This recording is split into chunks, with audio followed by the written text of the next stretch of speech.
Hello and welcome. Welcome. Thank you for joining me here today. It is a rainy day here in North Carolina. The storm's coming in. Helene is coming in from Florida. So, prayers to everyone in the tropical, well, it's a hurricane now, the hurricane's path. So, just wanted to share that since that's on my mind and heart, since I have friends and family. In the path. So, welcome everybody. Let's get going today by starting with our short little meditation elevate. So, if you will, I'm going to invite you to close your eyes and just start taking a couple deep, nourishing, centering breaths.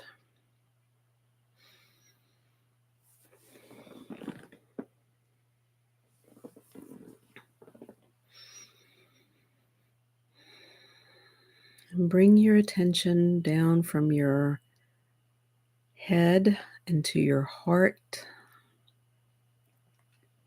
slowing down and allowing yourself to really arrive in this moment. And maybe even put your hands over your heart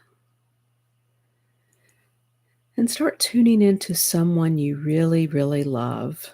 Tuning into someone human or animal, currently on the planet or not, but just someone special when you tune into them that you feel that love, that gratitude, that appreciation for this someone special in your life.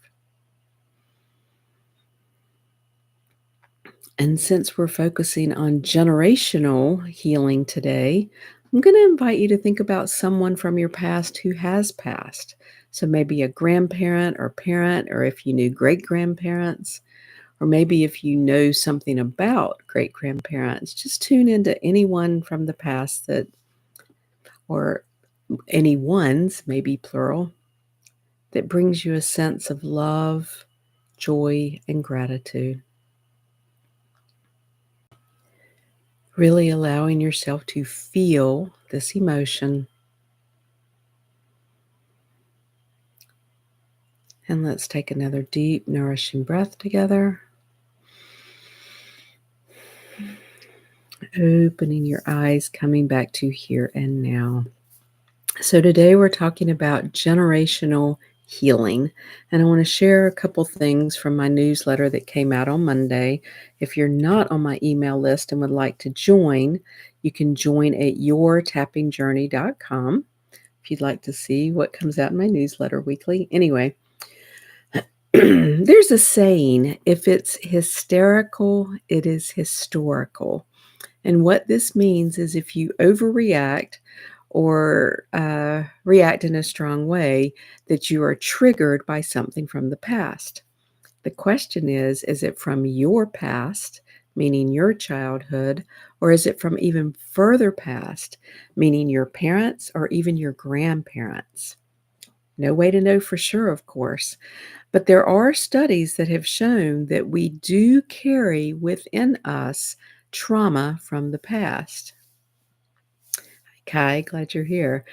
Yeah, there was an interesting study done with mice, and I don't condone this, but mice were shocked in this study, so I apologize for that. But my understanding is that in this study, that there was a group of mice that were shocked every time they smelled cherry blossoms. Um, Actually, epigenetics is a little bit different than genetics, Mary, but I'm glad you're both here. Anyway, where was I? Okay. So the cherry blossoms, when the mice would smell the cherry blossoms, so when the cherry blossoms were around them, they would get shocked. Okay. These mice passed away. Let me rephrase that. These mice had babies. And so the babies that were born had the same reaction to cherry blossoms, meaning they weren't shocked, but they reacted to the smell of cherry blossoms. So the children of the ones in, excuse me, in the study had the same startle reaction or fear of the cherry blossom smell. To make it even more interesting, the grandchildren of the original group that were shocked and therefore had fear of the smell of cherry blossoms, the grandchildren of these mice also had fear of the smell of cherry blossoms. So, this is just one example of the fact that we, and we're assuming that we're the same as mice in this, carry things from the past within our genes. So, Mary, you brought up epigenetics, and my understanding of epigenetics is things that happen above what is genetically programmed in to begin with. So, maybe that is epigenetics. Now that I think about that more, maybe you're right because you are reacting to something that was not well, but were you born with it? You were born with it. So this is a great question. Now you got me really trying to figure this out. Is that considered epigenetics or genetics if it's already programmed into you? Hmm. So I want to just share a thought along these lines. So my background is being Jewish. My genetics are definitely Jewish. My brother did 23andMe or one of those and found out that we are 99.9% Ashkenazi Jew, which means Eastern European Jewish uh, um, uh, descent, I guess is the way to say that. And I have a fear of being hungry. I've never really been hungry. I have been blessed to live in a world that food has always been abundant. For me personally, and I'm not talking about everyone in the United States in this day and time. Obviously, there are people that deal with food scarcity on a regular basis and have for, centuries. That's not what I'm saying. I am just saying my personal experience was I grew up in a family where we had food. I didn't have a shortage of food, and I don't have a shortage of food now. And yet, I definitely have a fear of not having food. If I don't have food with me, even if I'm gonna be gone for a couple hours, I'll take food with me. It's a real fear. So where did that come from? Is that related to the Holocaust? Obviously, I wasn't alive during the Holocaust, but my mother was. So that's an interesting thing that I was in her, meaning I was an egg within her during the Holocaust. She was young at that time. And so does my fear of not having food come from that? I don't know. I don't know. It's just something to think about where things come from. I do want to share Mark Wolynn, Wolynn, wrote a book, It Didn't Start With You, that talks about some very interesting stories of people having reactions that were actually related to family members that lived before them. And I'll give you an interesting example that I heard in an interview with Mark Wolynn, and I will give you in the show notes afterwards. There is an interview with Wolynn on the free resources page of tappingoutoftrauma.com. So tappingoutoftrauma.com is a program that's done for EFT practitioners to teach us about trauma. So it is specific to EFT practitioners. So some of it may not be of interest to you or maybe of over your head because you don't have the background with EFT training, assuming you're not an EFT practitioner if you do choose to go there. But there's an interview with him where he talks about, if I remember the story correctly, so I may not get it exactly right. So I apologize if this isn't exactly right. But that there was a boy in college who became suicidal, even though his life was fine. And he had no idea why he became suicidal. Come to find out when he got into therapy, trying to deal with these suicidal feelings, this suicidal ideation, that he had an uncle that had passed away who had um, died by suicide when he was in college before this person was born and had never been told about him. So I believe it was his dad, not his mother. So his dad had a brother who passed away before this boy was born, and this boy became suicidal around the same age that his uncle had that he didn't even know existed. He had not even been told about this uncle.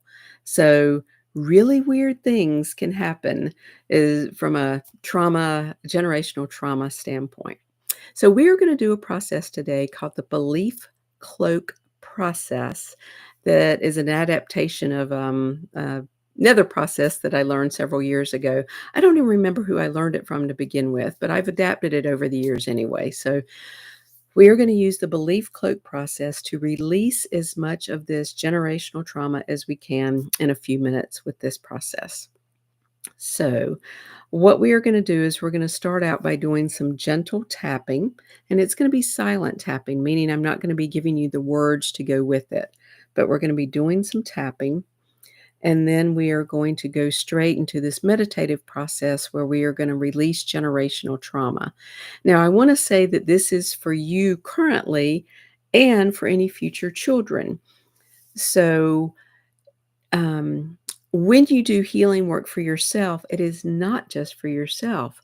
And in this case, we are going to bring in our ancestors that have passed, and you can bring in ancestors that are still living, of course, into this process, and we're going to bring the healing to them also. So let's all get settled in to do this process. So if you have something to drink, water, tea, whatever, I'm going to invite you to have a sip while I grab a sip.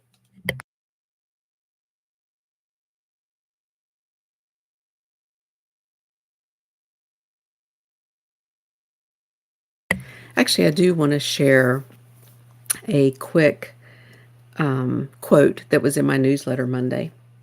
Your pain didn't start with you, but it can end with you. Your pain didn't start with you, but it can end with you. And this is by Stephanie M. Hutchins. So that'll be in the show notes too.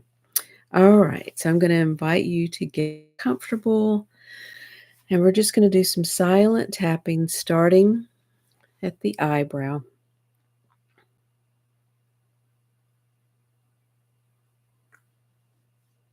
and going to the side of the eye. And you're welcome to take a deep breath with each one of these points that we're tapping on.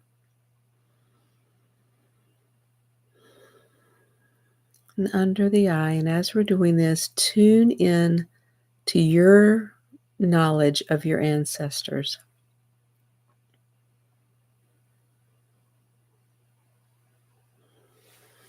to your family,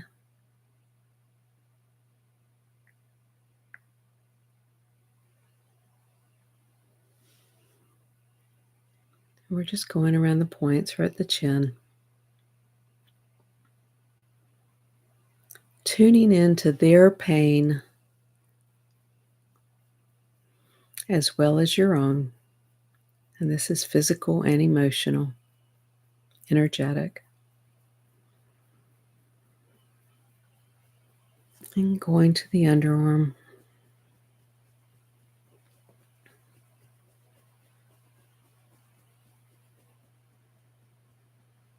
And then back to the top of the head.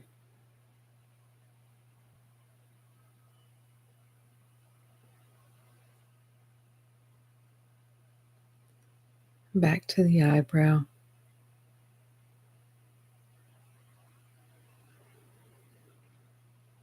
Side of the eye.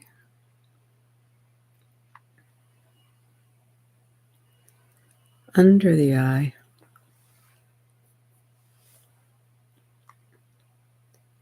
Under the nose.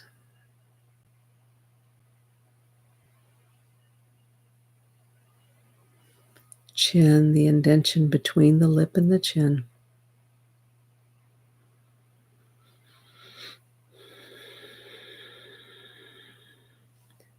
Collarbone.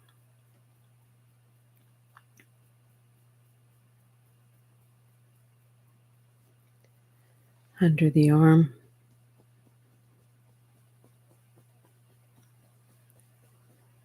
And top of the head.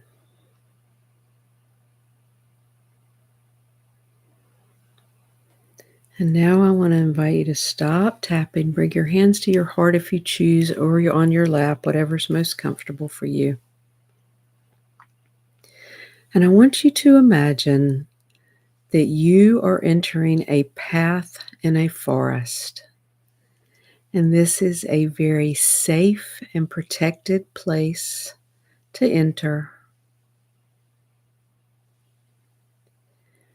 And maybe as you're walking down this path, You might have animal protectors or helpers joining you. Just notice.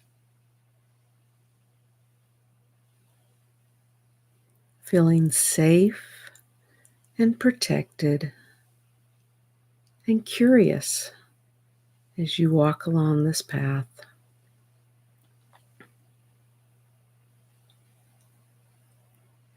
You don't get very far before you notice that you see a light in front of you. And this light is actually a ceremonial fire in the middle of a clearing in the middle of the forest.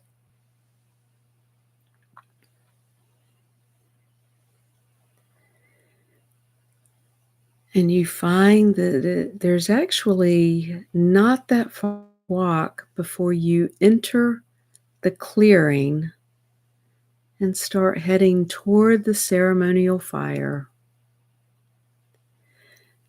And as you start to enter this clearing, you look around and you notice that your ancestors are joining you, that they are coming from other paths, other times, other lifetimes,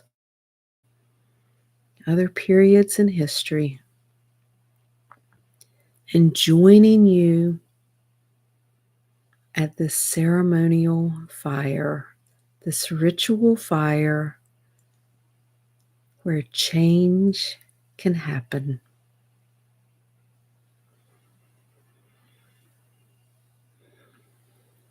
And as you are all coming closer to the fire, you notice that you have divine helpers, or maybe just one, maybe several. They're waiting for you at the fire. So your divine helpers may be angels, maybe Jesus, maybe God, maybe Buddha, maybe Muhammad, maybe Akashic record guides, maybe past loved ones. You don't have to figure out who your divine helpers are, but just notice that you are being supported, loved, and taken care of by divine helpers.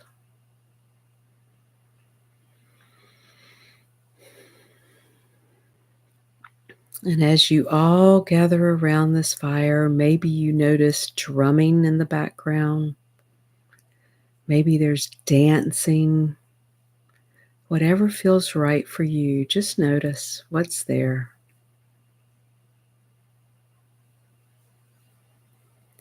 And notice there's a sense of excitement.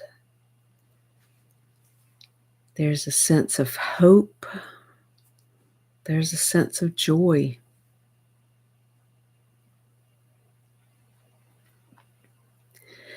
And you notice as you look down at yourself that you are wearing a cloak.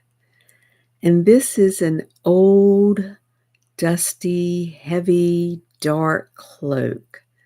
And this cloak represents the energetics of carrying the weight of trauma from your own past and from your family's past.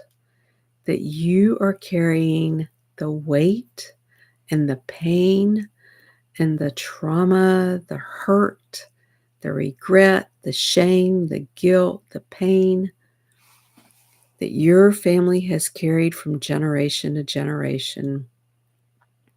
And it's all embodied here in this cloak that you are wearing.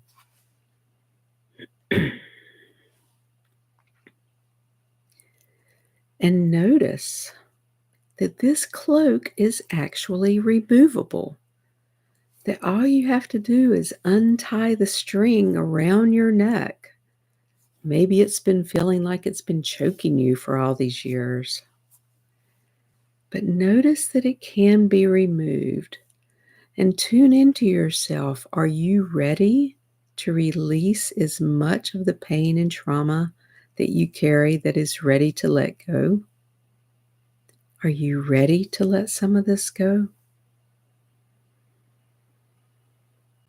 If so, ask your divine helper or helpers to support you in taking this cloak off.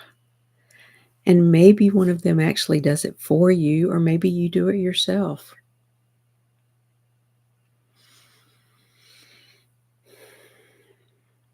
And as you take this off, and maybe you fold it up, or maybe your helper folds it up and puts it in their hands, thank your family. Thank those who have come before you. Thank them for all they have been through. Thank them for being there for you now. And in whatever wording is right for you, ask to be released, to be let go, released, letting go of all this pain, this trauma, to be relieved of this, to release this burden.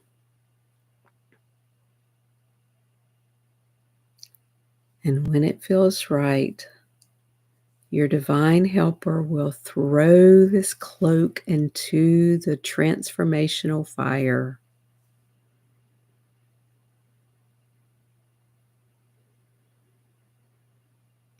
And as this cloak burns, notice the beautiful sparks that come up from it, maybe all different colors. This cloak is being transformed and transmuted. It is being changed.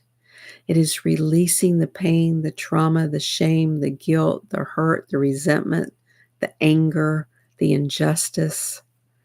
It's releasing it all, releasing and letting it go, letting it be transformed and transmuted right before your eyes.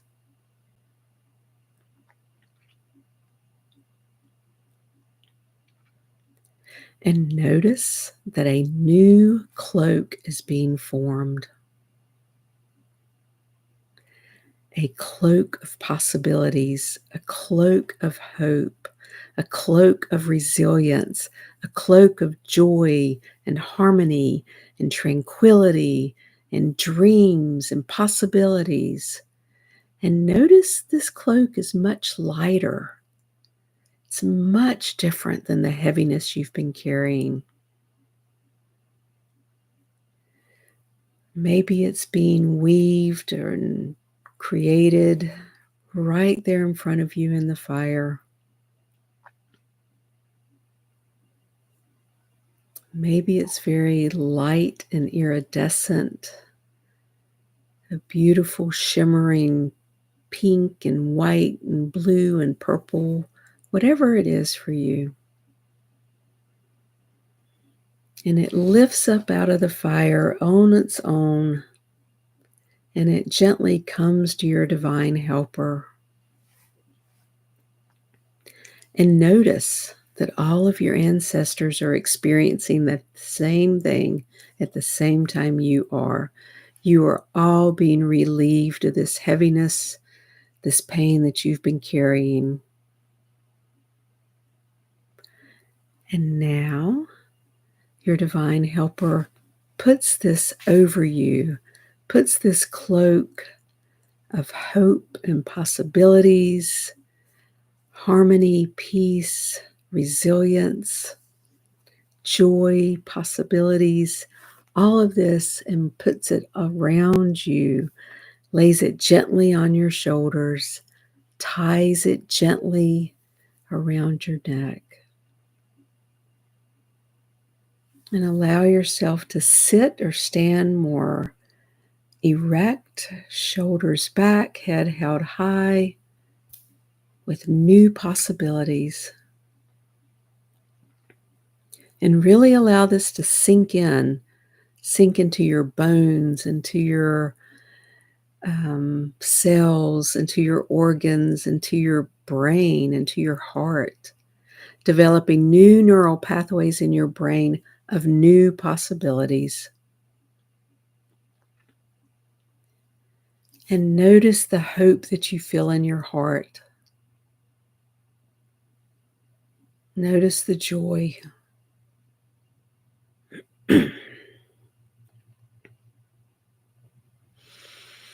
And And breathe that in, anchor that into your heart, into your brain, into every single cell in your body.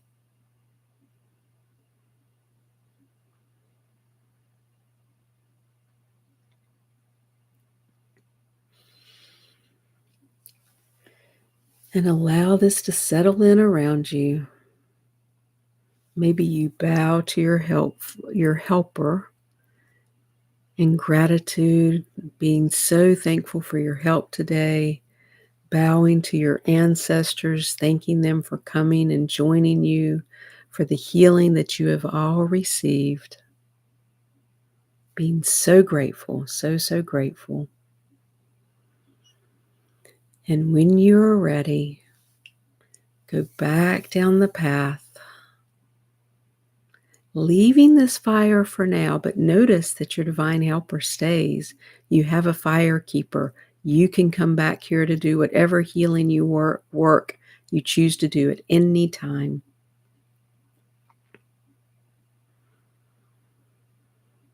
And you walk back down the path, back through the forest.